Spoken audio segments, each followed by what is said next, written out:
l'arbre qui défia César. Dans les récits transmis par des chroniqueurs romains, comme Pline l'Ancien, on trouve une histoire curieuse datant de la conquête de la Gaule par Jules César, vers 50 avant Jésus-Christ. Lors d'une campagne en Armorique, l'actuelle Bretagne, les légions romaines auraient croisé un bosquet sacré gardé par un druide solitaire. Ce dernier, un vieil homme aux cheveux blancs tressés de buis, se tenait près d'un chêne massif qu'il prétendait être l'oracle des ancêtres. Selon la légende locale, cet arbre murmurait des avertissements aux Gaulois pour guider leur défense contre les envahisseurs.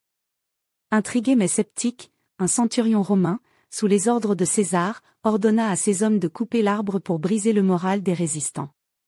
À la première hache qui frappa le tronc, un cri rauque décrit comme un mélange de vent hurlant et de voix humaines aurait retenti, glaçant les soldats.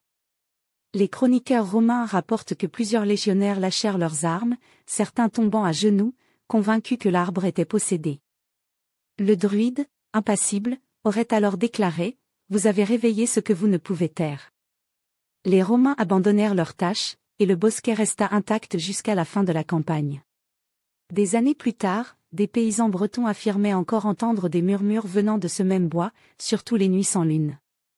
Certains disaient que l'arbre parlait en gaulois ancien, répétant des mots incompréhensibles, peut-être une malédiction contre ceux qui avaient osé le défier. Était-ce le vent, une ruse du druide, ou une trace réelle de sa magie? L'anecdote a traversé les siècles, amplifiée par la réputation des druides comme maîtres des secrets naturels.